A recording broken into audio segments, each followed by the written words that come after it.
जय हिंद साथियों। आज हम लोग बिहार बोर्ड के एक मॉडल पेपर के ऊपर डिस्कस करने वाले हैं, जिससे आप ये अनुमान लगा सकते हैं कि आपकी तैयारी कितनी बेहतर हुई है अभी तक। ठीक है, तो सीधा हम लोग अपने काम पे शुरू हो जाते हैं।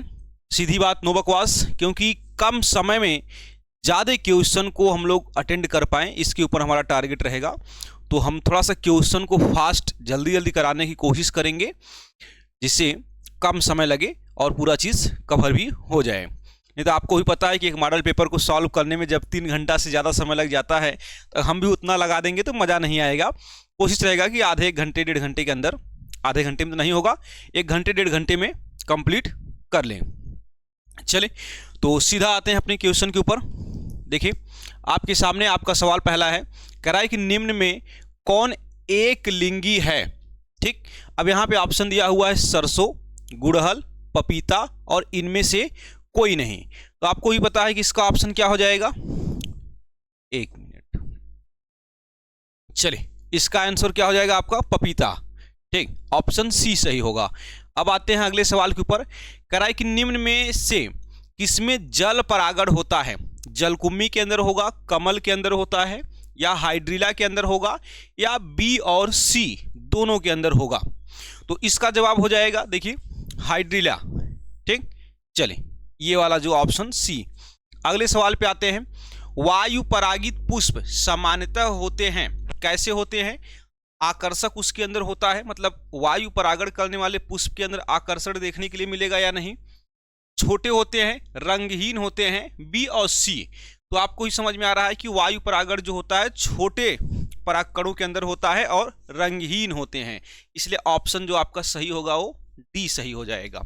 चलिए, अगले सवाल के ऊपर आते हैं। नीचे दी गई सूची में द्विगुणित रचनाओं की संख्या क्या होगी। परागकण, बीजांडकाय, पेरिस्पर्म, भ्रूणपोष और गुरु बीजाणु, ये सब चीज दिया हुआ है। तो ऑप्शन में आपका है 2, 3, 4 और 1। तो इसका ऑप्शन हो जाएगा आपका ऑप्शन ए। चलिए, अगला सवाल देख लेते हैं। बहुअंडपी, वियुक्तांडपी जायांग पाया जाता है। इसका जवाब क्या हो जाएगा मेरे प्यारे बच्चों, जल्दी से जवाब दीजिए। हिबिस्कस में, या माइचेलिया में, चंपा में, या पैपावर में, या सभी में। तो ऑप्शन इसका बी सही रहेगा। चलिए, अगले सवाल के ऊपर आते हैं। सिनगेमी द्वारा निर्माण होता है। सिनगेमी द्वारा निर्माण होता है युग्मनस का, प्राथमिक भ्रूणपोष का, या केंद्रक का, या भ्रूणकोष का, या जो है अंडाशय का होता है। तो इसका ऑप्शन क्या सही होगा। चलिए, तो ऑप्शन ए इसका जो है सही होगा, युग्मनस का। अगले सवाल के ऊपर आते हैं हम लोग हैं। चलिए, कह रहा है कि भ्रूणकोष के किस सिरे की ओर भ्रूण विकसित होता है। भ्रूणकोष के किस सिरे की ओर भ्रूण विकसित होता है। बीजांडद्वारी सिरे पर, या निभागीय सिरे पर, या जो है बीजांडवृत्त पर, या अंडाशय के बाहर होता है। इसका ऑप्शन क्या हो जाएगा, ऑप्शन ए।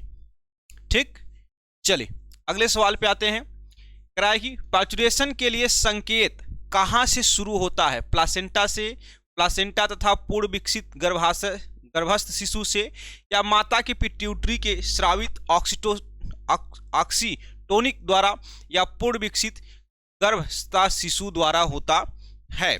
चले, ऑप्शन बी मेरे प्यारे बच्चों इसका सही रहेगा, प्लासेंटा था पूर्ण विकसित गर्भस्थ शिशु के द्वारा। अगले सवाल पे आते हैं।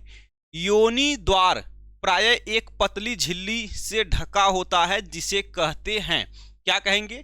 क्लाइटोरियस, या मेजोरा, हाइमन, या इस्थमस। चलिए, ऑप्शन डी इसका सही रहेगा, हाइमन कहेंगे। क्या कहेंगे, हाइमन। अगले सवाल पे आते हैं। निम्नलिखित में मासिक चक्र अवधि के लिए कौन सा सही कथन है। अंड का सृजन 5वें दिन होता है, एंडोमेट्रियम का पुनर्निर्माण 5 से 10वें दिन होता है, या एंडोमेट्रियम द्वारा पोषक का निर्माण इम्प्लांटेशन के लिए 11वें से 18वें दिन होता है, या प्रोजेस्टेरॉन स्तर में वृद्धि 1 से 15वें दिन के लिए होता है।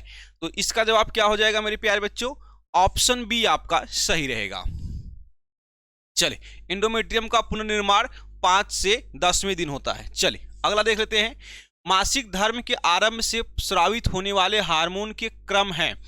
क्या क्या हो सकता है? देखिए, एफएसएच, प्रोजेस्टेरॉन, एस्ट्रोजन, ये वाला कंडीशन सही है। एस्ट्रोजेनस या एफएसएच प्रोजेस्टेरॉन, ये कंडीशन सही है। या एफएसएच एस्ट्रोजन प्रोजेस्टेरॉन, या एंड्रोजन प्रोजेस्टेरॉन और एफएसएच। तो इसके लिए कौन सा ऑप्शन सही हो जाएगा? आपका जो ऑप्शन सी दिख रहा है, ये ऑप्शन आपका सही होगा। एफएसएच एस्ट्रोजन प्रोजेस्टेरॉन हार्मोन्स जो है सही रहेगा। चलिए, तो हम लोग समय को थोड़ा सा देखते हुए काम करेंगे, सीधी बात, नो बकवास के ऊपर, ठीक। गर्भ निरोधक उपायों के क्या क्या संभावित दुष्प्रभाव हो सकते हैं? तो देखिए क्या क्या हो सकता है मेरे प्यारे बच्चों। करा है मतली या पेट में दर्द, स्तन कैंसर या अनियमित आर्तस्राव या उपरोक्त सभी। तो इसका जवाब हो जाएगा आपका उपरोक्त सभी। ठीक है, चलिए यहां तक बात समझ में आई होगी आपको, ठीक। चलिए अगले सवाल के ऊपर डिस्कस कर लेते हैं। क्या हुआ? करा चिकित्सीय सगर्भता समापन कब सुरक्षित होता है? पहली तिमाही, द्वितीय तिमाही या तृतीय तिमाही या उपरोक्त में से सभी? तो भाई देखिए पहली तिमाही। अगला सवाल देखो, निम्न में से कौन सा यौन संचालित रोग है? एचआईवी है या कृतशोथ बी है या सिफिलिस है या सुजाक है या लैंगिक मत्स्य या उपरोक्त सभी? ऑप्शन एफ, ठीक। ये सभी जो हैं लैंगिक संचालित रोग की कैटेगरी में आते हैं, लैंगिक कह सकते हैं, सेक्सुअली ट्रांसमिटेड डिजीज। एक ही स्थान पर उपस्थित रहने वाले जीन जिनकी विभिन्न अभिव्यक्ति हो कहलाते हैं, क्या कहलाएंगे भैया? बहुअलीली या बहुजीन या आकोजीन या सहप्रभाविता जीन कहलाएंगे। तो इसका जवाब क्या हो जाएगा मेरे प्यारे बच्चों? ऑप्शन ए होगा, ई नहीं, बहुअलीली। चलिए अगले सवाल पे आते हैं। एक स्वनिषेचित त्रिसंकर पौधा उत्पन्न करेगा, कौन सा कंडीशन होगा? 4 भिन्न युग्मक व 16 भिन्न युग्मनज, 8 भिन्न युग्मक व 16 भिन्न युग्मनज, या 8 भिन्न युग्मक व 32 भिन्न युग्मनज, या 8 भिन्न समयुग्मक व 64 भिन्न युग्मनज। तो कौन सा कंडीशन जो है सही रहेगा मेरे प्यारे बच्चों? इसके लिए ऑप्शन जो आपका डी है ये आपका सही रहेगा। यहां तक बात समझ में आई? चले, यहां तक आपको बात समझ में आ गया होगा। अब आते हैं देखिए अगले सवाल के ऊपर हम लोग। चलिए क्या हो जाएगा मेरे प्यारे बच्चों? हंसियाकार रक्त छिड़ता है, कराया कि आद्रोगोल अनुवांशिक रोग या पैलोरोमी इन अनुवांशिक रोग या परिरेटिक प्रयक या जो ऑप्शन है डी पोषण विक्रिय। मेरे प्यारे बच्चों इसका जवाब क्या होगा? जल्दी से बताइए आप सभी लोग, ठीक है। चलिए जल्दी से जवाब दीजिए, क्या होगा? आंदोरोगल अनुवांशिक रोग, ऑप्शन ए हो जाएगा सही, ठीक। चलिए अगले सवाल पे आते हैं। क्या होगा? देखिए कानों पर बाल की बहुलना की जीन पाया जाता है, जीन पाया जाता है यहां पे रहेगा, ठीक है। यहां पे मिसप्रिंट है, जीन पाया जाता है एक्स क्रोमोसोम पर, वाई क्रोमोसोम पर, या लिंग निर्धारित क्रोमोसोम पर, या अलील क्रोमोसोम पर। तो इसका आंसर आपका बी सही रहेगा, वाई क्रोमोसोम पर। महिलाओं के देखोगे तो कान पे बाल नहीं होते हैं, पुरुषों के होते हैं। चलिए अगला देख लीजिए, इस क्वेश्चन का जवाब क्या हो सकता है? डीएनए से एमआरएनए बनाने की क्रिया को क्या कहेंगे? ट्रांसक्रिप्शन, रेप्लिकेशन या ट्रांसलेशन, या इनमें से कोई नहीं? मेरे प्यारे बच्चों ऑप्शन ए इसका सही रहेगा। चलिए अगले सवाल पे आते हैं। क्या हो जाएगा? जेनेटिक कोड में कुल कोलोन की संख्या कितनी होती है? ऑप्शन ए 64 है, बी 61 है, सी 60 है और डी 20 है। ऑप्शन ए ही इसका भी सही रहेगा। चलिए अगले सवाल के ऊपर आते हैं। क्या हो जाएगा? देखिए कह रहा है कि नोनिटिक कोड कहां रहता है? नोनिटिक कोड कहां रहता है? जेनेटिक कोड है यहां पे, ठीक है। मिस प्रिंट है इस पे, देखिए जैसे कई जगह गलती है। चलिए यहां पे जो है ना जेनेटिक रहेगा,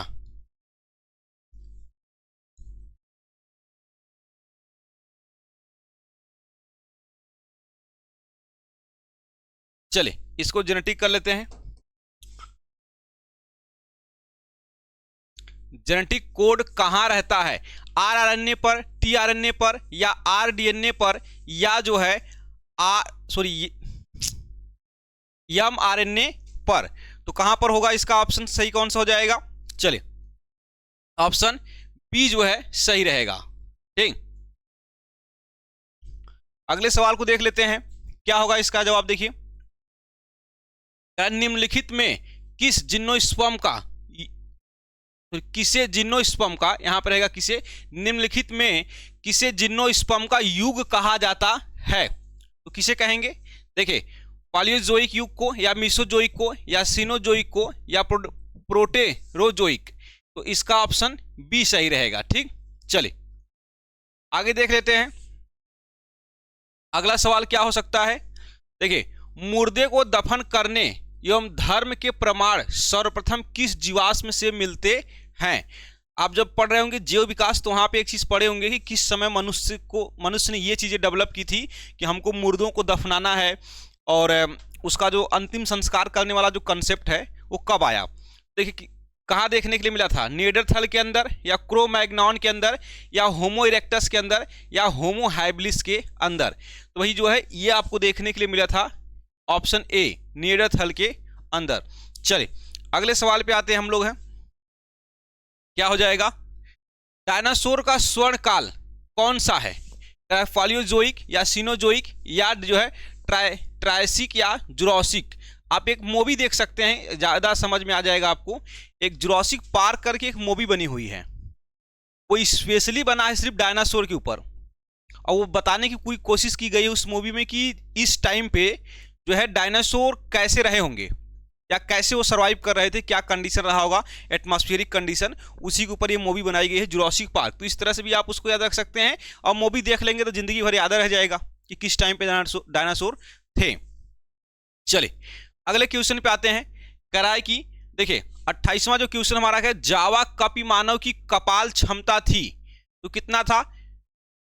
900 सीसी, या कराए की 1075 सीसी, या 1450 सीसी, या 1660 सीसी। तो हाई वाला था, पूरा गलत है। ऑप्शन ए देखिए यहाँ पे ये सही रहेगा। लगभग 900 सीसी तक माना गया था कि उनका जो है ब्रेन की जो वो था, क्रेनियल कैपेसिटी जो थी वो 900 सीसी हुआ करता था। चलिए आगे देख लेते हैं, डायएसिटिल मॉर्फिन क्या है? तो भैया क्या है, जल्दी से बताइए। कोडेन है, या हीरोइन है, या कैनाबिनाइड है, या कोक है? मेरे प्यारे बच्चों इसका क्या हो जाएगा? ये हीरोइन है। क्या है? हीरोइन है। सानिया वो कह रहे हैं कि प्रीति जिंटा मत मान लेना, ठीक है, वो वाला हीरोइन की बात यहाँ नहीं है। चलिए अगले सवाल के ऊपर आते हैं मेरे प्यारे बच्चों। टाइफाइड के निदान के लिए प्रयुक्त जांच है, एलिसा टेस्ट है, या ESR जांच है, या PCR है, या बिडाल टेस्ट है?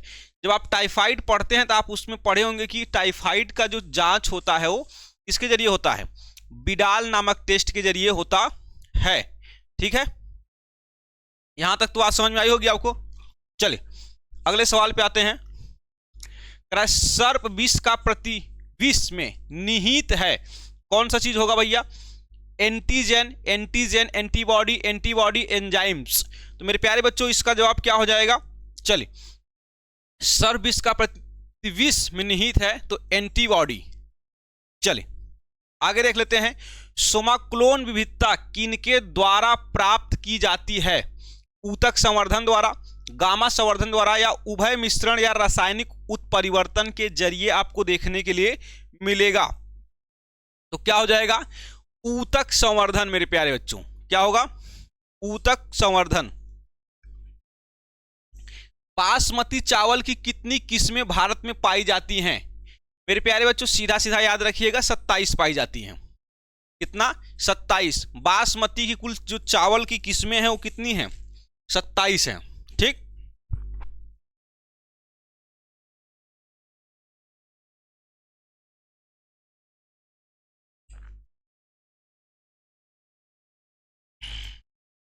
चलो अगले सवाल के ऊपर आते हैं।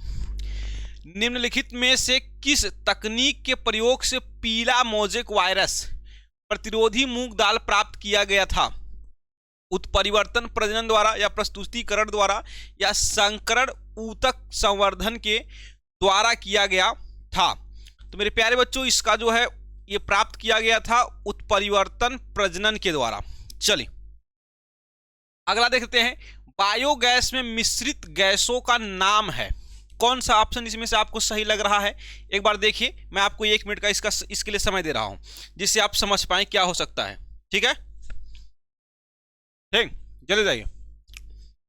करा कि बायोगैस में मिश्रित गैसों का नाम बताइए। चलिए, तो ऑप्शन कौन सा सही हो जाएगा मेरे प्यारे बच्चों? इसका बिल्कुल सही ऑप्शन जो है बी आपका सही रहेगा। ठीक, चलो अगले सवाल पे आते हैं। सबसे मशहूर नाइट्रोजन स्थिरीकरण में प्रयुक्त जीवाणु या जीव उर्वरक है तो कौन होगा? नाइट्रोबैक्टर, नाइट्रोसोमोनास या नाइट्रोसोमोकस या राइजोबियम। राइजोबियम होगा सीधे सीधे, 1000 बार हम लोग पढ़े हैं इस चीज को। वायुमंडलीय नाइट्रोजन को निम्न में से कौन स्थिरीकृत कर सकता है? कौन कर सकता है? तो अब देख लेते हैं, एनाबिना, नास्टाक या स्टिलेटोरिया, उपरोक्त सभी। चलिए ये वाला ऑप्शन सही रहेगा। आगे देखते हैं, एफिडस से छुटकारा पाने के लिए कौन उपयोगी होता है? लेडी बर्ड या ड्रैगनोफ्लाइज या ट्राइकोनोडर्मा या जो है ऑप्शन ए और बी। मेरे प्यारे बच्चों इसका आंसर क्या हो जाएगा? Lady bird. क्या हो जाएगा? Lady bird. चलिए, पौधों में शाकनाशी प्रतिरोधी जीन है तो क्या होगा मेरे प्यारे बच्चों? बीटी, सीटी, एमटी, जीएसटी होगा। सीधा सीधा याद रखिए।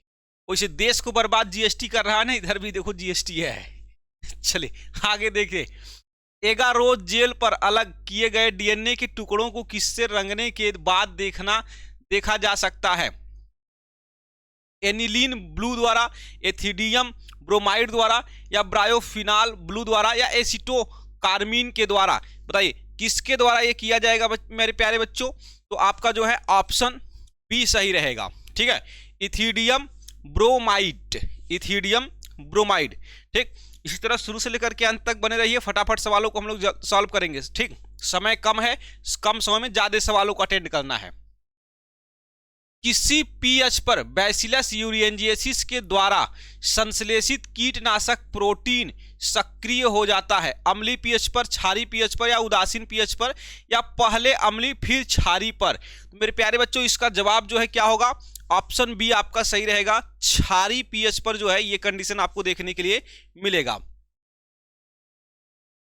आगे देखिए, निम्नलिखित में से पीवीआर 332 में नहीं है तो क्या नहीं है? प्रतिकृति की उत्पत्ति या प्रतिबंधन स्थल या टीडीएनए या जो है प्रतिजैविक प्रतिरोधी जीन नहीं उपस्थित है। तो कौन सी बात आपकी सही लग रही है? ऑप्शन सी वाली। ठीक है, टीडीएनए। चलिए अगले सवाल पे आते हैं। किसी हत्या की जगह खून के धब्बे मिले हैं, मतलब कहीं पे हत्या हो गया वहां खून का धब्बा मिला है, खून के धब्बे मिले हैं। यदि डीएनए प्रोफाइल करना हो तो जांच के लिए निम्नलिखित में से क्या सबसे उपयुक्त होगा? आरबीसी, डब्ल्यूबीसी, प्लेटलेट्स या प्लाज्मा? चलिए डब्ल्यूबीसी हो जाएगा। आगे देख लेते हैं, जैव डकैती निम्न में से किससे संबंधित है? पारंपरिक ज्ञान से या जैव अणु तथा जैव संसाधनों के जीन को निकालना या जैव रस संसाधन या उपरोक्त में से सभी? मेरे प्यारे बच्चों इसका सही जवाब हो जाएगा क्या? चलिए बिल्कुल सही, सभी होना चाहिए, सभी। आगे की चीजों को देख लेते हैं हम लोग हैं। चलिए क्या कराए?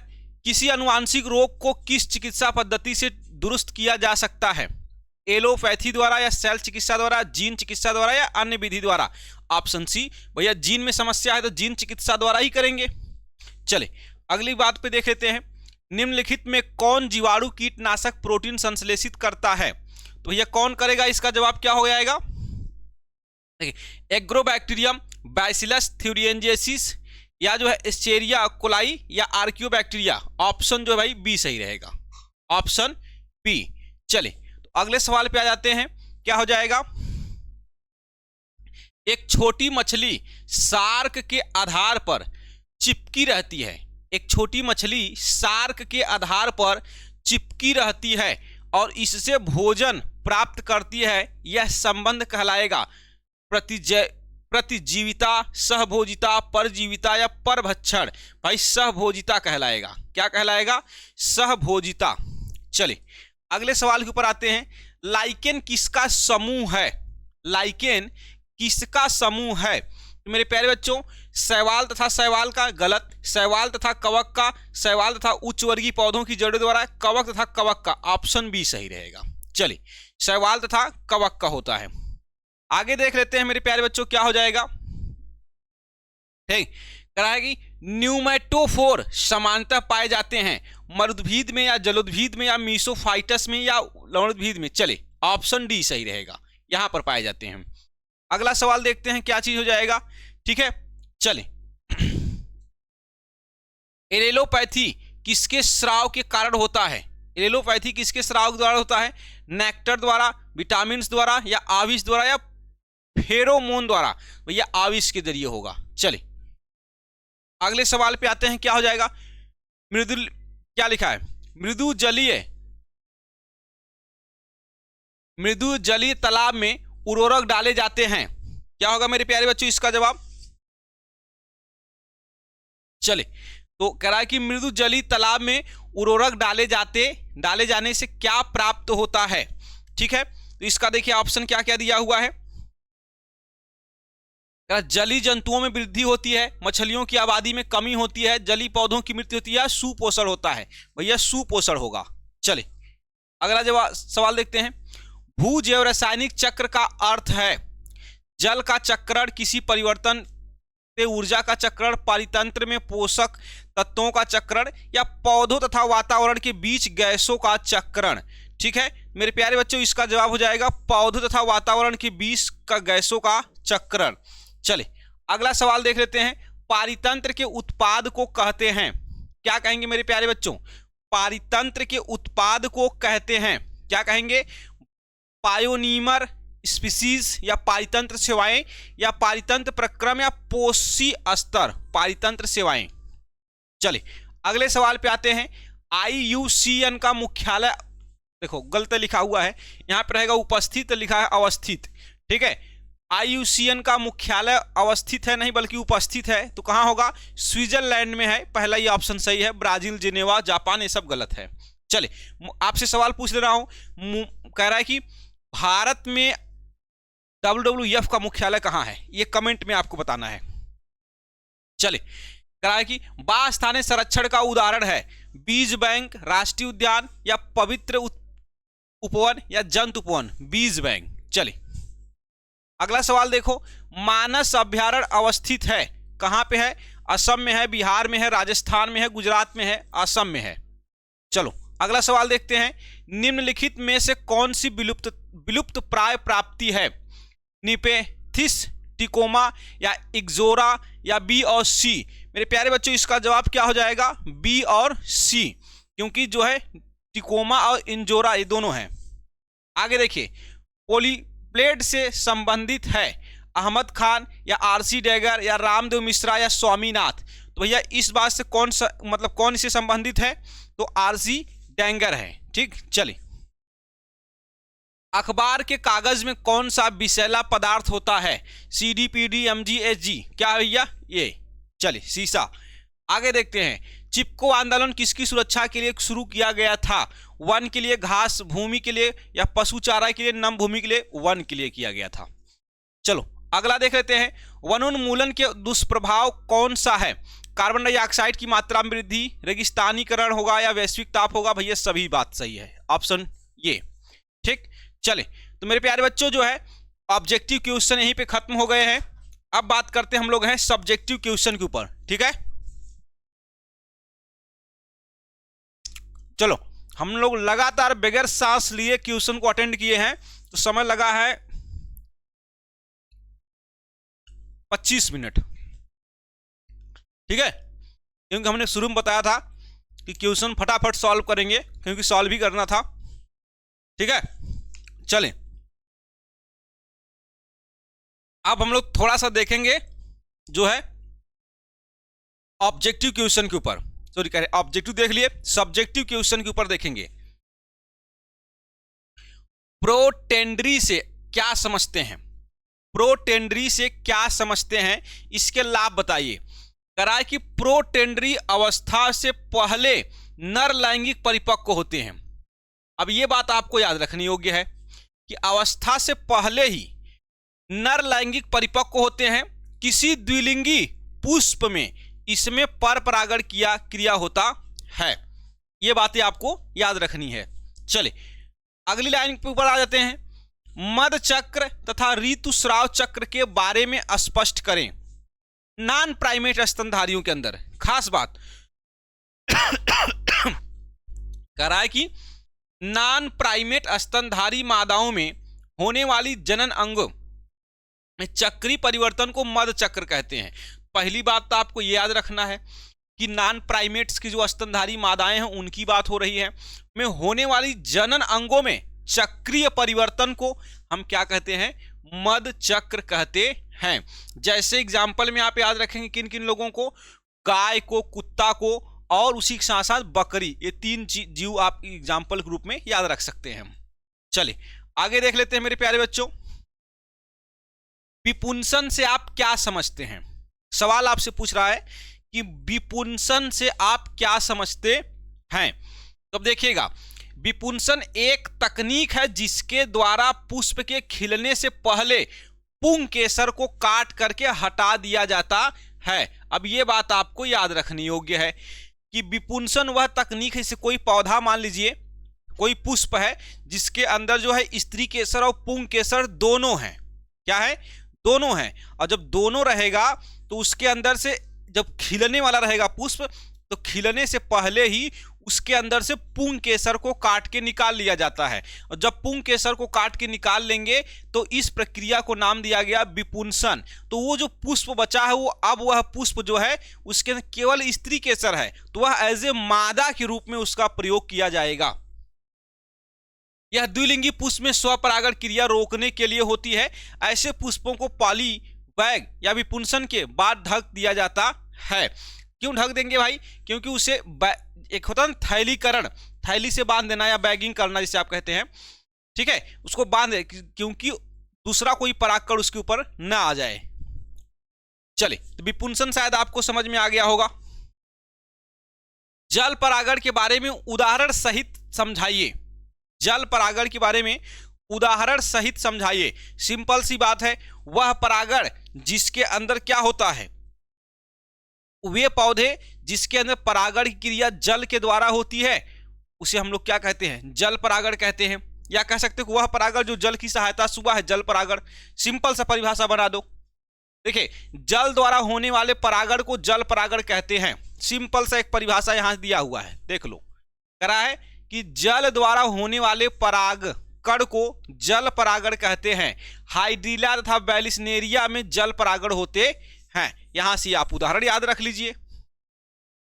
अभी ये देखो एग्जाम्पल में, अभी वो जो ऑब्जेक्टिव क्वेश्चन सॉल्व कर रहे थे जब हम लोग, तो उसके अंदर भी ये पूछा था कि नहीं, तो हाइड्रीला तथा वेलिस्नेरिया में जल परागण होता है। वेलिस्नेरिया में नए पौधे तथा मादा पौधे अलग अलग होते हैं।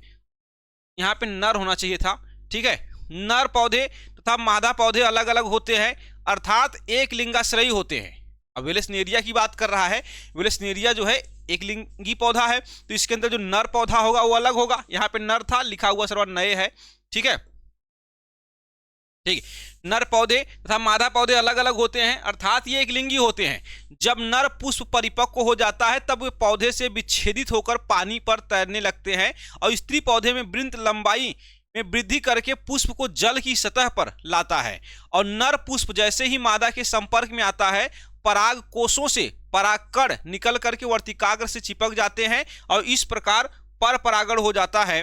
और पर परागण के पश्चात मादा पुष्प के वृंत कुंडलित होकर फिर पानी में चले जाते हैं, जहां बीज और फलों का निर्माण होता है। ये इसकी पूरी बात है। एक बार इसको आप रीड करिएगा, आपको समझ में आ जाएगा, ठीक है। बहुत डिफिकल्ट चीज नहीं है, तो ये बात हमने आपको समझा दिया। चलिए अगला देखते हैं, कार्पस ल्यूटियम का क्या कार्य है। एक होता है कार्पस ल्यूटियम का क्या कार्य है, तो चलिए कार्पस ल्यूटियम का कार्य देख लेते हैं। देखिएगा, कार्पस ल्यूटियम एक अस्थायी अंतःस्रावी ग्रंथि का कार्य करती है तथा प्रोजेस्टेरॉन तथा एस्ट्रोजन हार्मोन्स का स्राव करती है। ये आपको इंपॉर्टेंट बात है, इसको आपको याद रखना है कि कार्पस ल्यूटियम जो है मुख्य रूप से क्या करता है, प्रोजेस्टेरॉन और एस्ट्रोजन हार्मोन्स का स्राव करता है। तो इस चीज को आप याद रखेंगे। चलो अगले सवाल पे आते हैं। कह रहा है कि शुक्राणु जनन और अंडाणु जनन में अंतर बताइए। शुक्राणु जनन और अंडाणु जनन में अंतर बताइए। तो अब देख लेते हैं कि शुक्राणु जनन और अंडाणु जनन में क्या क्या अंतर हो सकते हैं। देखो शुक्राणु जनन में क्या कर रहा है, शुक्राणु निर्माण की क्रिया है। शुक्राणु जनन किसे कहते हैं, तो शुक्राणु निर्माण की क्रिया को शुक्राणु जनन कहेंगे। अंडाणु के निर्माण की प्रक्रिया को अंडाणु जनन कहेंगे। पहला अंतर तो यही हो गया। दूसरा अंतर देखिए, इसमें एक प्राथमिक स्पर्मेटोसा है, ठीक है। इसमें देखिए प्राथमिक क्या लिखा है, सोसाइट से एक अंड निर्माण होता है। और ये क्रिया जो है शुक्राणु जनन की क्रिया जो है टेस्टिस के अंदर होता है। और इसका जो है अंड जनन वाली क्रिया जो है ये जो आपको देखने मिलेगा अंडाशय के अंदर देखने के लिए मिलेगा। इसमें पोलर बॉडी नहीं बनती है। किसके अंदर, शुक्राणु वाले में पोलर बॉडी नहीं बनता है। और इसके अंदर जो है 2 या 2 से 3 पोलर बॉडी भी बनती है। ये बात आप याद रखेंगे। पोलर बॉडी जो है अंडाणु के निर्माण की प्रक्रिया में बनता है और शुक्राणु के निर्माण की प्रक्रिया में नहीं बनता है। चलिए आगे देखो क्या कह रहा है, स्पर्मेटोगोनिया या प्राथमिक शुक्राणु कोशिकाएं, प्राइमरी स्पर्मेटोसाइट्स एवं द्वितीय शुक्राणु कोशिकाएं, सेकेंडरी स्पर्मेटोसाइट्स क्या है। शुरुआत एकदम खतरनाक ढंग से पूछ लिया सवाल। देखो कह रहा है कि शुक्राणु का विकास कुछ आदि कोशिकाओं से होता है, ठीक है। कौन से होता है, यह क्रिया 3 अवस्थाओं गुणन की अवस्था, वृद्धि की अवस्था और परिपक्वन की अवस्था से गुजरती है। तो जो है शुक्राणु के निर्माण की जो प्रक्रिया होती है वो क्या होती है, 3 अवस्थाओं से गुजरती है। पहला क्या होता है, मतलब गुणन की अवस्था, यहाँ देखिए पहला वाला गुणन की अवस्था। और फिर आपको देखने के लिए मिलेगा कौन सी अवस्था, जो है वृद्धि की अवस्था। और फिर आपको देखने के लिए मिलेगा कौन सी अवस्था, परिपक्वन की अवस्था। तो 3 अवस्थाओं में क्लियर हो कंप्लीट होता है शुक्राणु के निर्माण की क्रिया, ठीक। 3 अवस्थाओं में कंप्लीट होता है। अब आगे देखिए तो कह रहा है इस क्रिया में बार बार विभाजित होकर के शुक्राणु कोशिका जनन बनती है। इसमें कुछ शुक्राणु कोशिका जनन ए तथा बाकी कुछ शुक्राणु कोशिका बी का निर्माण करती हैं। और यह शुक्राणु कोशिकीय जनन ए एक साथ मिल करके, लो क्वेश्चन का ससुरा आधा ही ये है, चले इसको स्किप कर देते हैं। क्वेश्चन ही आंसर ही कंप्लीट नहीं था उसका। आगे देखिए जनसंख्या नियंत्रण हेतु गर्भ निरोधन की विभिन्न विधियों की विवेचना करें। मतलब आपसे पूछना चाहता है कि जनसंख्या नियंत्रण के बारे में बताइए, कैसे नियंत्रित करेंगे जनसंख्या नियंत्रण को। तो इसके बारे में देख लीजिए क्या होगा। परिवार में संतान की एक निश्चित संख्या बनाए रखने के लिए विशेष योजना है जिसे परिवार नियोजन नाम दिया गया। क्या नाम दिया गया, परिवार नियोजन नाम दिया गया। क्लियर, मतलब कि परिवार के अंदर एक निश्चित संख्या हो, अनिश्चित संख्या हो जाएगा, खतरा हो जाएगा। तो एक निश्चित संख्या होने के लिए एक विशेष योजना चलाया गया जिसको नाम दिया गया परिवार नियोजन की संज्ञा दी गई। गर्भ निरोधन की कुछ सामान्य विधियां भी हम लोगों के सामने है कि कौन कौन से विधियों से हम लोग जो है बच सकते हैं या बचें, जिससे क्या होगा, गर्भ नहीं ठहरेगा। तो उस विधियों के बारे में थोड़ा सा बात करते हैं। नंबर 1 पर दिया हुआ है मेरे प्यारे बच्चों, जिसे कहते हैं प्राकृतिक विधि। प्राकृतिक विधि, तो अब इस प्राकृतिक विधि के बारे में थोड़ा समझिए। कहा कि इसके अंतर्गत मानसिक संयम तथा मासिक चक्र की एक निश्चित अवधि जो होती है 10 से 19वें दिन में संयोग वर्जित रखना चाहिए, ठीक। मैथुन क्रिया में अवरोध उत्पन्न करना भी एक प्राचीन प्राकृतिक विधि है। कहना ये चाहता आपसे सीधी सीधी बात यह है कि जो है मासिक चक्र के दौरान जो है 10वें दिन से लेकर के 19वें दिन तक शारीरिक संबंध नहीं रखना चाहिए। सीधी सी बात, थोड़ा घुमा फिरा रहा बिना मतलब का, ठीक है। 10वें दिन से लेकर के 19वें दिन तक नहीं रखना चाहिए, और बाकी समय रखा जाए तो कोई दिक्कत नहीं होगा प्रेगनेंसी को लेकर के। तो ये बात तो समझ में आ गया। चले, तो ये एक प्राकृतिक विधि है और किसी प्रकार का इसमें कोई भी 1% भी साइड इफेक्ट नहीं है, कोई भी साइड इफेक्ट नहीं है। तो ये अपने आप में काफी इंपॉर्टेंट चीज हो जाती है। चलो अगले सवाल पे आते हैं। कराए की यांत्रिक विधि, यांत्रिक विधि के बारे में चलो देखते हैं कि ये कौन सी विधि है, कैसे इससे रोका जा सकता है। अब देखिए यांत्रिक विधि के बारे में, कराए कि यांत्रिक संसाधनों द्वारा स्त्रियों में अप्रत्याशित गर्भ धारण को रोका जा सकता है। पुरुष एवं स्त्री में परिवार नियोजन के लिए सशक्त संसाधन उपलब्ध है। पुरुष के लिए लेटेक्स का बना, यहां से तो बना हुआ लिखा, बहुत मिसप्रिंट है, चले, लेटेक्स का बना हुआ कंडोम निम्न लागत का सबसे सरल एवं सशक्त माध्यम है। तो कहना आपसे ही चाहता है भैया यांत्रिक विधि में कि जो है पुरुषों के लिए सबसे अच्छा उपाय यह है कि वो जब भी शारीरिक संबंध रखें तो कंडोम का प्रयोग करें जो लेटेक्स का बना होता है। ये ऑब्जेक्टिव सवाल में ससुरा आ जाता है कि कंडोम किस चीज का बना होता है, तो लेटेक्स का बना है, ठीक है। तो इसका प्रयोग किया जाए और इसके प्रयोग करने से निषेचन की क्रिया नहीं हो पाएगी। ये भी एक यांत्रिक उपाय है, लेकिन कई बार जो है ये सफल नहीं हो पाता है। चले, लेकिन कह सकते हैं कि 99% या 90% निषेचन की पॉसिबिलिटी को कम कर देता है। निम्न लागत का सबसे सरल तथा सशक्त माध्यम है, और ये कह रहा है कि निम्न लागत का मतलब कि काफी सस्ता प्रोडक्ट है। ये काफी सस्ता प्रोडक्ट है जिससे आसानी से हर व्यक्ति इसको यूज कर सकता है। कोई ऐसा अगर मेथड हो जिससे बहुत महंगा हो, अगर बहुत महंगा हो है तो जाहिर सी बात है कि भैया उसको यूज सब लोग नहीं कर सकते हैं, गरीब लोग तो नहीं कर पाएंगे। तो कंडोम की जो प्राइस है वो बहुत लो है, क्यों? क्योंकि हर व्यक्ति इसको यूज कर पाए, हर व्यक्ति। लेकिन फिर भी आज भी सोसाइटी के अंदर जो है इसको लेकर के अवेयरनेस काफी कम है और काफी ज्यादा समस्या है। चले, समय के साथ सब कुछ बदलेगा। आगे देखते हैं। स्त्रियों के विभिन्न प्रकार के डायफ्राम तथा सर्वाइकल कैप उपलब्ध होते हैं। अब ये सब जो चीजें हैं स्त्रियों के लिए अवेलेबल हैं। डायफ्राम का यूज कर सकती हैं, सर्वाइकल कैप का यूज कर सकती हैं। इन सब तरीकों से वो निषेचन से बच सकती हैं। इसके अतिरिक्त अनेक इंट्रायूटेराइन उपयोग जैसे कापर टी का भी प्रयोग कर सकती हैं महिलाएं। कापर टी यूज करें, लूप यूज करें, फेमिडोम को यूज कर सकती हैं। ये सब जो है लगाने से या यूज करने से महिलाएं प्रेगनेंसी से बच सकती हैं। तो ये सब जो तरीके हैं बच्चा लोग, ई तरीका है यांत्रिक तरीका या यांत्रिक विधि है जिससे स्पर्म और ओवम को मिलने से रोक दिया जाएगा।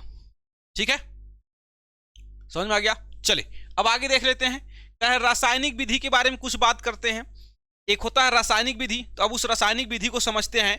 कराए कि शुक्राणु जनन नाशक, शुक्राणु जन नाशक मतलब कुछ ऐसी क्रीम होती हैं, कुछ ऐसी क्रीम है अवेलेबल जिसके यूज करने से शुक्राणु मर जाएंगे, तो उन क्रीम का भी प्रयोग कर सकते हैं। तो करा शुक्राणु नाशक क्रीम, जेली, पेस्ट तथा टैबलेट को संभोग के पूर्व मादा की योनि में लगा दिया जाता है जिससे शुक्राणु स्खलित होते ही नष्ट हो जाते हैं। इसके अतिरिक्त कई प्रकार की मतलब कई प्रकार की गर्भ निरोधक गोलियां जैसे माला डी, सहेली, ठीक है, वाइटेंट 72 आदि का भी प्रयोग कर सकती हैं। बात सुने, मतलब कहना ही चाहता है कि कई ऐसी आप जो क्रीम अवेलेबल हैं, ठीक है। यहां आप देखिए कराए कि जेली, पेस्ट, टैबलेट, देखिए क्रीम, जेली, पेस्ट, टैबलेट, इन सब का प्रयोग मादा की योनि में यूज किया जाता है जिससे जब पुरुष की बॉडी से जब सीमन रिलीज होगा तो उस कंडीशन में जो है सभी शुक्राणु मर जाएंगे, तो निषेचन की क्रिया नहीं हो पाएगी। यह भी एक तरीका है। उसके अलावा देखिए कह रहा है गर्भ निरोधक गोलियां जैसे माला डी का प्रयोग कर सकती हैं महिलाएं, सहेली का कर सकती हैं, अनवांटेड जो 72 है इसका प्रयोग कर सकती हैं। ये क्या करते हैं, स्त्री के अंदर अंडोत्सर्ग की प्रक्रिया को रोकते हैं तथा मासिक चक्र को बाधित करते हैं। अब ये सब ससुराल देखो, एक चीज समझो, इसमें एक समस्या है। समस्या यह है कि इसमें साइड इफेक्ट है। ये जो है ऐसी दवाइयां हैं जो किसी न किसी प्रकार का साइड इफेक्ट क्रिएट करती हैं, तो लोग इसको यूज करने से बचते हैं, साइड इफेक्ट है। सबसे अच्छा तरीका कुछ जो हमने बताया, पहली जो शुरू हम लोगों ने देखा प्राकृतिक तरीका, कि 10वें दिन से लेकर के 19वें दिन तक शारीरिक संबंध न बनाया जाए। बाकी कोई दिक्कत ही नहीं है और इससे अच्छा कोई उपाय भी नहीं है, इससे अच्छा कोई उपाय नहीं है। लेकिन ये जो प्रक्रिया है पढ़े लिखे लोगों के ऊपर अप्लाई होती है। जो लोग समझदार हैं, जैसे अब जो बच्चे बायोलॉजी पढ़ रहे हैं, उनको तो ये बात पता है कि किस समय अंडाणु रिलीज होगा, किस समय निषेचन की क्रिया होगी, तो इनको दिक्कत नहीं है। लेकिन जो अदर कैटेगरी से पढ़े हुए बच्चे हैं, जैसे मान लो कॉमर्स से पढ़े हैं, उनके अंदर इतना मतलब जानकारी का अभाव हो सकता है। हालांकि आजकल जो है कंपलसरी कर दिया गया है, इस तरह के नॉलेज सभी बच्चों को दिया जाता है, तो अच्छी बात है। इससे वो सब लोग समझ पाएंगे और अपने चीज़ों को सही से, अपने शरीर के बारे में जानना बहुत जरूरी होता है। बात समझ में आई? तो जो है, लेकिन सबसे अच्छी प्रक्रिया वही है जिसका कोई साइड इफेक्ट ही नहीं है, साइड इफेक्ट ही नहीं है। बात समझे? नसबंदी भी करवाया जा सकता है। नसबंदी करवाएं, क्यों अपने शरीर को चिरवाए फरवाएं? इससे अच्छा है कि प्राकृतिक तरीके से रहें। 10 दिन की बात है, उस दिन शारीरिक संबंध नहीं बनाया जाएगा। बात समझे? बायोलॉजी के लैंग्वेज में अगर समझे हम लोग सही से, तो जो है एक हफ्ते को, महिला के पूरे एक महीने में से एक हफ्ते को अनसेफ टाइम पीरियड कहा जाता है। अनसेफ टाइम पीरियड, उस समय शारीरिक संबंध न रखा जाए, बाकी कोई दिक्कत नहीं है। आपकी जो ये बिहार बोर्ड की किताब 10वें से 19वें दिन की बात कर रही है, ज़्यादा सही है। थोड़ा सा 1-2 दिन आगे तक रहेगा, ठीक ही रहेगा। अब आगे देख लेते हैं, सर्जिकल विधि की बात कर रहा है। सर्जिकल विधि, तो सर्जिकल विधि में क्या होता है मेरे प्यारे बच्चों? इसमें वही होता है नसबंदी। सर्जिकल विधि में क्या होगा? नसबंदी। तो इसमें क्या होता है, देखिए, इसके द्वारा परिवार नियोजन का अस्थाई प्रबंध क्रिया किया जाता है। नर में शैल क्रिया द्वारा शुक्रवाहिनियों को काटकर बांधने की विधि को हम लोग क्या नाम देते हैं? पुरुष नसबंदी कहते हैं। तो पुरुष नसबंदी क्या होता है मेरे प्यारे बच्चों? पुरुषों के अंदर जो शुक्रवाहिनी है, शुक्रवाहिनी को काट करके अपोजिट साइड में बांध दिया जाता है। इस प्रक्रिया को नाम दिया गया पुरुष नसबंदी। तो पुरुष नसबंदी एक ऐसी प्रक्रिया है जो परमानेंट वाली प्रक्रिया है। एक बार अपना लिया जाएगा तो पूरी जिंदगी भर कोई महिला प्रेग्नेंट नहीं हो सकती है, मतलब उस पुरुष से। बात समझ में नहीं? तो ये तरीका है। या एक दूसरा तरीका ये है कि महिला नसबंदी कराया जाए। ठीक है, तो 2 तरीके हैं आपके पास, या तो महिला नसबंदी या तो पुरुष नसबंदी। तो फैलोपियन नलिका जिसे आप कहते हैं अंडवाहिनी, अंडवाहिनी को काट करके अपोजिट साइड में बांध दिया जाएगा और उसको नाम दिया जाता है महिला नसबंदी। बात समझ में आई? तो ये चीजें होती है, महिला नसबंदी और पुरुष नसबंदी। तो ये आता है सर्जिकल विधि की कैटेगरी में। तो सर्जिकल विधि में यही कंडीशन है कि भैया जो है महिला नसबंदी करा लिया जाए या पुरुष नसबंदी। इस चीज को और डिटेल से जानना सीखना है तो आप अल्फा इंस्टीट्यूट वाले चैनल पे ही सर्च कर लीजिएगा मेरे नाम से, आपको महिला नसबंदी और पुरुष नसबंदी पूरा मिल जाएगा। धन्यवाद मैम। ठीक है, बात समझ में आएगी नहीं? ये चीजें आपको देखने के लिए मिल जाएगा। और उसके साथ साथ देखिए एमटीपी के बारे में लिखा हुआ है, मेडिकल टर्मिनेशन ऑफ प्रेगनेंसी। इसके बारे में समझिए, एमटीपी के प्रयोग भी कर सकते हैं। ठीक, सामाजिक जागरूकता, ये तो ससुरा बहुत ही इंपॉर्टेंट चीज है। सामाजिक जागरूकता जो है बहुत इंपॉर्टेंट है। चलिए, सामाजिक जागरूकता करा परिवार नियोजन तथा जनसंख्या नियंत्रण हेतु समाचार पत्र, पत्रिकाओं, विज्ञापनों, दूरदर्शन, पोस्टर आदि के माध्यम से समाज को जागरूक कराना चाहिए। कहना ही चाहता है कि तुम कौनो भी प्रक्रिया अपनाओ, लेकिन समाज के अंदर ये मैसेज डालो कि भैया ज्यादा बच्चा नहीं पैदा करना है। अगर तुम पंचायत वेब सीरीज देखे होगे तो उसमें क्या कहता है? 2 बच्चे मीठी खीर, इससे ज्यादा बाबा सीर। बात समझ में? ये चीज समझाना होगा कि भाई जरूरत भर ही बच्चे जरूरी हैं, जरूरत से ज्यादा बच्चे नहीं सही हैं। ठीक, हालांकि ये जो विचारधाराएं हैं समय समय पर बदलती रहती हैं, कोई यह यूनिवर्सल ट्रूथ के कैटेगरी में नहीं आता है। ब्रह्मांडीय सत्य नहीं है यह कि 2 ही बच्चे अच्छे हैं। जैसे जापान में ये नियम तो नहीं लागू होता है, हमारे यहाँ लागू होता है। तो कहने का यह है कि समय और परिस्थिति और भौगोलिक कंडीशन डिसाइड कराता है भाई कितना बच्चा होना चाहिए। हमारे यहाँ जनसंख्या ज्यादा है इसलिए हम कोशिश कर रहे हैं कि 2 बच्चे हों। चाइना में जनसंख्या हमसे ज्यादा है, वो चाह रहे हैं कि बच्चे कम हो। जापान में बच्चे कम हैं, वो चाहते हैं बच्चे ज्यादा हो। तो जहां की जैसी आबादी का कंडीशन होता है, भौगोलिक कंडीशन क्या है, आर्थिक कंडीशन क्या है, इसके आधार पे डिसीजन लिया जाता है कि बच्चे कितने होने चाहिए। तो हमारे यहाँ का जो कंडीशन कह रहा है कि हम दो हमारे दो होने चाहिए, ऐसा नहीं कि हम दो हमारे गिन लो, ये वाला कंडीशन नहीं अपनाना है। तो कहना ही चाहता है कि भैया चाहे जो कुछ भी हो जाए, चाहे जो कुछ भी हो जाए, समाज के अंदर इस बात का मैसेज जाना चाहिए कि भाई उनके दो ही बच्चे अच्छे, बच्चे दो ही अच्छे। चले, तो लोगों को जागरूक करना चाहिए। चले, वैसे आप सब तो जागरूक हो ही गए हैं। बायोलॉजी पढ़ने वाले बच्चों को इसका आइडिया लग गया है कि बच्चे कितने होने चाहिए। अभी जैसे बायोलॉजी नहीं कह सकते, ये जो जनरेशन चल रही है, ये जो जनरेशन चल रही है नई वाली, अभी जो जैसे हम लोग हैं, आप सब हैं, इसमें क्या हो रहा है, सबको जागरूकता आ गया है कि भाई बच्चे ज्यादा अच्छे नहीं हैं, एक ही बच्चा हो, दो ही बच्चा हो, लेकिन जबरदस्त हो। कहते हैं ना कि 100 सुअर पालने से अच्छा है कि एक शेर पाल लो, ये भी तो एक चीज बात है। तो 100 बच्चे होने से क्या अच्छा है, दो ही बच्चे हों, पढ़ा लिखा के एकदम जानदार आदमी बनाओ, 100 के बराबर रहेगा ससुर दूठे। बात समझ में नहीं? तो ऐसा भी हो सकता है। तो आगे देखिए, डीएनए और आरएनए में आपसे अंतर पूछता है। मेरे प्यारे बच्चों, जो डीएनए और आरएनए में अंतर पूछता है ना, उस 2000 बार एग्जाम में आया है, 2000 बार, इतना इंपॉर्टेंट क्वेश्चन है। ठीक है, चले समझते हम लोग हैं डीएनए और आरएनए में क्या अंतर हो सकता है।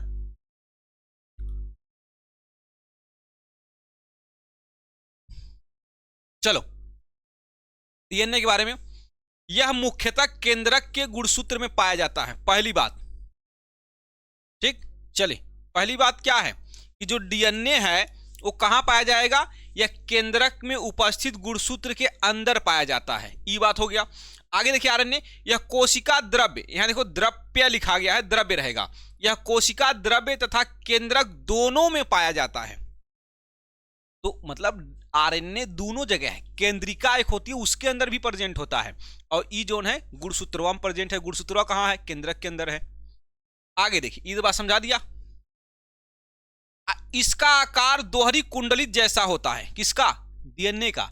तो कहना चाहता यह है कि डीएनए जो है द्विकुंडलित होता है, और आरएनए क्या होता है मेरे प्यारे बच्चों, एक कुंडलित होता है। ठीक, आगे देखिए, इसमें डीऑक्सीराइबोस शर्करा पाई जाती है, किसके अंदर, डीएनए के अंदर। डीएनए के अंदर जो है डीऑक्सीराइबोस शर्करा पाई जाती है, और आरएनए के अंदर जो है राइबोस शर्करा पाई जाती है। यहां तक बात समझ में आ गया। इसमें थाइमिन बेस पाया जाता है, किसके अंदर की बात कर रहा है, एडेनिन ग्वानिन साइटोसिन और थाइमिन, एडेनिन ग्वानिन साइटोसिन और थाइमिन पाए जाते हैं किसके अंदर, डीएनए के अंदर। और यहां पे देखिए थाइमिन के स्थान पर यूरेसिल पाया जाता है, मतलब एडेनिन ग्वानिन साइटोसिन और यूरेसिल होगा आरएनए के अंदर। तो ये अंतर आपको देखने के लिए मिल जाता है। चले, अब एक बहुत प्यारा सा सवाल पूछ रहा है कि मेंडल की सफलता का कारण बताइए। मेंडल के पहले भी कई लोग जो है जेनेटिक के ऊपर एक्सपेरिमेंट किए थे, लेकिन सफल नहीं हुए। मेंडल के पहले भी कई लोग जो है जेनेटिक के ऊपर अपना एक्सपेरिमेंट किए, लेकिन सफल नहीं हुए। तो यही इसलिए आपसे सवाल पूछता है कि मेंडल क्यों सफल हुए, मेंडल ने ऐसा क्या कर दिया, सफलता मिली। चलिए उस चीज के ऊपर नजर डालते हैं। मटर के पौधे का चयन, सबसे पहला फायदा, सबसे पहला फायदा कि मटर के पौधे का चयन, मेंडल ने मटर के पौधे को चुन लिया था, और ये उनके लिए एक फायदे की बात थी। इनके पहले के जो वैज्ञानिक थे वो लोग दूसरा कोनो पौधा चुन लिया था, मुझे याद नहीं आ रहा है, वो अलग अलग पौधे चुन लिए थे, और उस वजह से उन लोगों को असफलता हो गई, क्योंकि उस पौधे के अंदर जो करेक्टर थे वो मिक्स करेक्टर थे, और मिक्स करेक्टर समझ में नहीं आ रहा था कैसे हो रहा है इसका वंशागति। मेंडल जो कर रहे थे वो मिक्स करेक्टर था ही नहीं, एकदम अलग अलग सेपरेट करेक्टर थे, उसका उन्होंने अध्ययन कर लिया आसानी से। पहला फायदा की बात ये थी। देखिए मटर के पौधे का चयन ये अपने आप में काफी इंपॉर्टेंट था। वनस्पति जगत में पाए जाने वाले लाखों पौधों में से मटर के पौधे का उन्होंने चयन किया, क्योंकि इसमें अनेक प्रकार के विपरीत गुण पाए जाते हैं जो मेंडल की सफलता में सहायता करते हैं। तो ये जो है अपने आप में काफी इंपॉर्टेंट बात यहाँ पे लिखी हुई है कि विपरीत गुण पाए जाते हैं मटर के अंदर, और इस वजह से मेंडल की सफलता मिलने का एक कारण बनता है मटर के पौधे का चयन। दूसरा देखो, मटर के पौधे में स्वपरागण करा सकते हैं, और उसी के साथ साथ जो है पर परागण भी करा सकते हैं।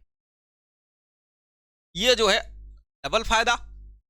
कोई एक ऐसा अगर पौधा चुन लेते हैं जिसके अंदर केवल पर परागण होता तो शायद न कर पाते, लेकिन मटर की पौधा द्विलिंगी होता है, इसके अंदर स्वपरागण की भी क्रिया संभव है और पर परागण की भी क्रिया संभव है, इसलिए भी ये फायदे में आ गए। ये भी एक रीजन है इनकी सफलता का। तो अगला देखिए, ये पौधा जो है वार्षिक होता है, यहां पे लिखा हुआ है वार्षिक। वार्षिक कहने का सेंस ये है कि एक साल में आसानी से हो जाएगा, ज्यादा समय नहीं लेता है। मान लीजिए पीपल का पौधा ले लिए होते, 200 साल खड़ा रहता वैसे ही, तो मेंडल मर जाते, एक्सपेरिमेंट कौन करता।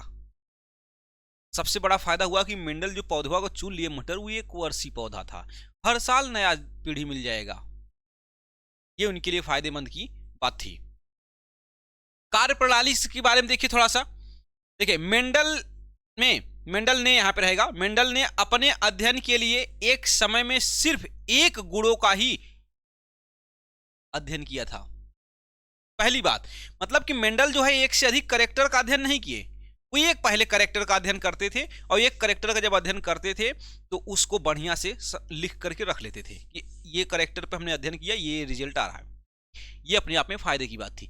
इनके पहले के जो कुछ साइंटिस्ट थे मेंडल के पहले के, वो लोग ना कई कैरेक्टर ले लिए, एक साथ ले लिए, और जब रिजल्ट आया तो कंफ्यूजिया आ गए, वहीं में उलट गए, खुद समझ ही नहीं पाए क्या हो गया। तो मेंडल ने कहा कि भाड़ में जाए 10 कैरेक्टर, सिर्फ एक कैरेक्टर पढ़े, एक कैरेक्टर का अध्ययन करेंगे और उसी से रिजल्ट निकालेंगे क्या हो रहा है। चले, तो मेंडल की एक ये भी रीजन अच्छी बात थी कि भाई इन्होंने एक ही कैरेक्टर के ऊपर डिस्कस किया। आप देखिए यहां पे लिखा हुआ है डाउन सिंड्रोम। ससुरा डाउन सिंड्रोम कोनो होबे नहीं करता है, डाउन सिंड्रोम होता है। ठीक, चले, ये होता है डाउन सिंड्रोम। डाउन सिंड्रोम, तो डाउन सिंड्रोम के ऊपर टिप्पणी लिखिए, ऐसे सवाल आता है, डाउन सिंड्रोम को समझाइए, इस तरह के सवाल आते जाते रहते हैं। तो उसके ऊपर चलिए थोड़ा सा डिस्कस कर लेते हैं।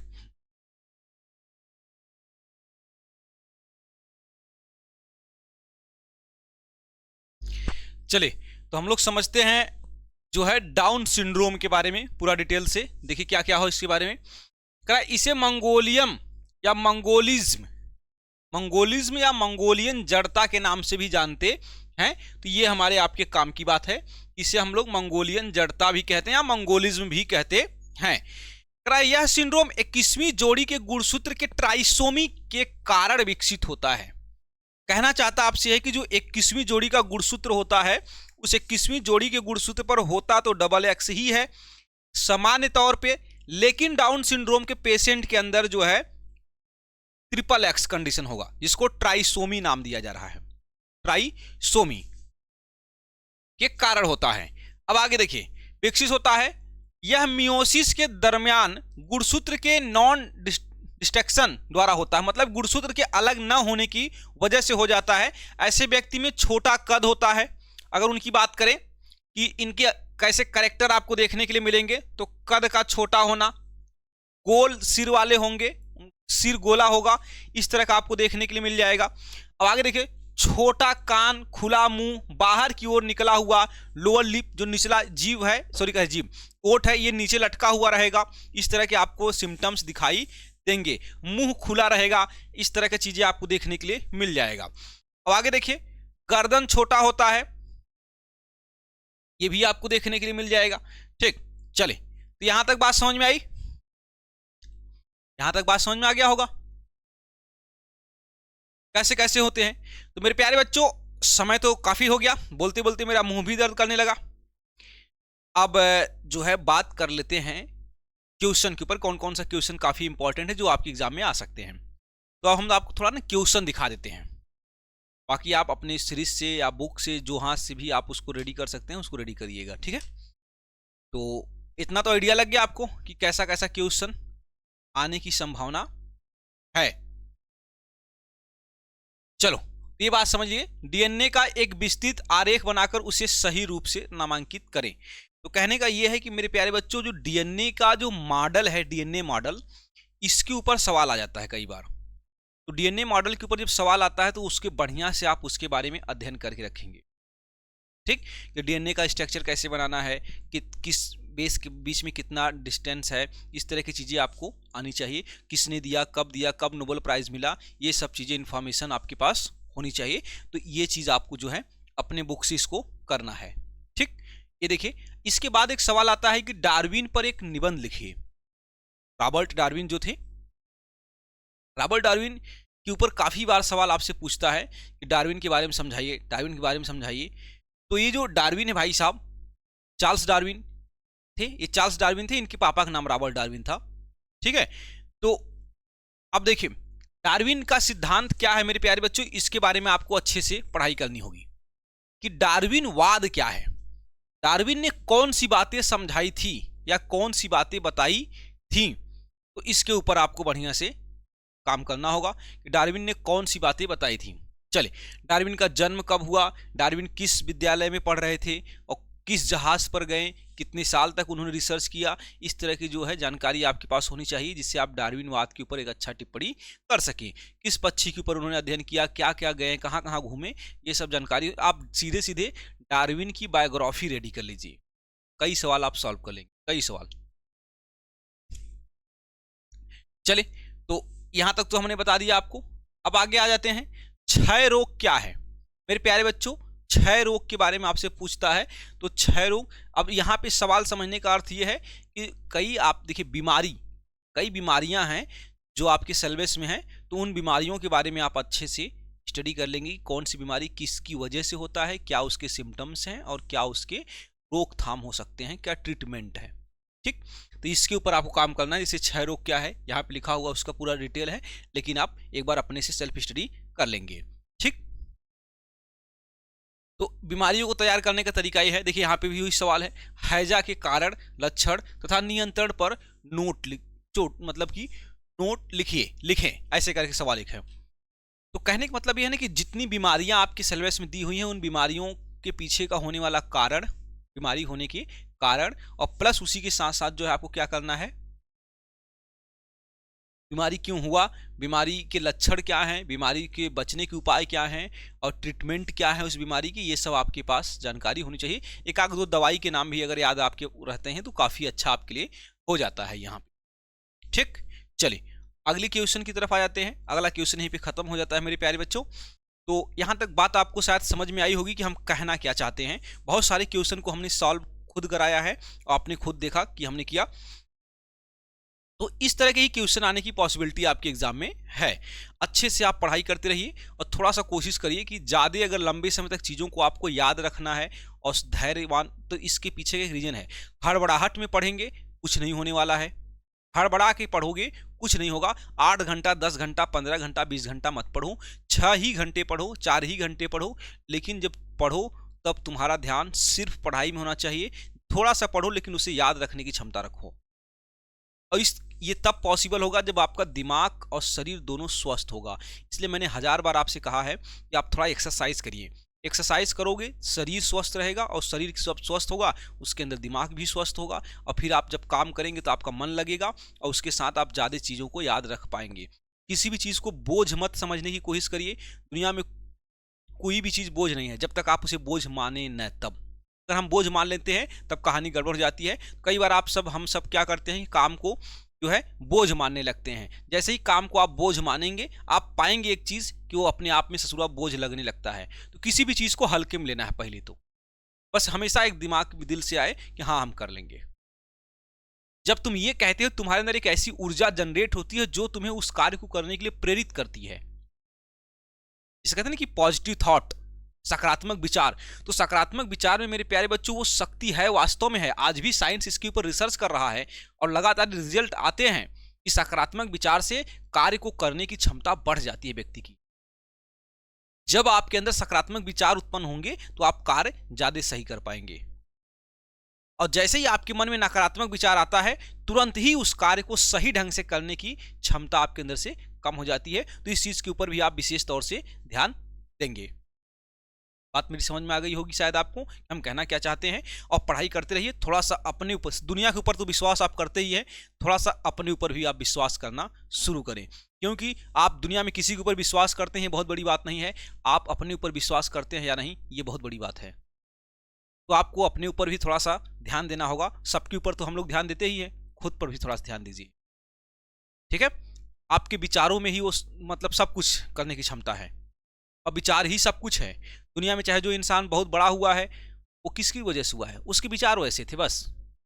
कोई व्यक्ति कुछ कहे कि क्यों हुआ, कैसे हुआ, या हुआ, फलाना ढिकाना, कुछ बात नहीं सही है, एक बात सही सिर्फ, उसके विचार वैसे थे बस। जो भी बहुत बड़ी ऊंचाई पर है उसमें उसकी सबसे बड़ी भूमिका क्या है, तो उसके विचार की, उसके सोचने की क्षमता की, बस। वो सोच ही ऐसे रहे हैं कि ऐसा काम कर पा रहे हैं।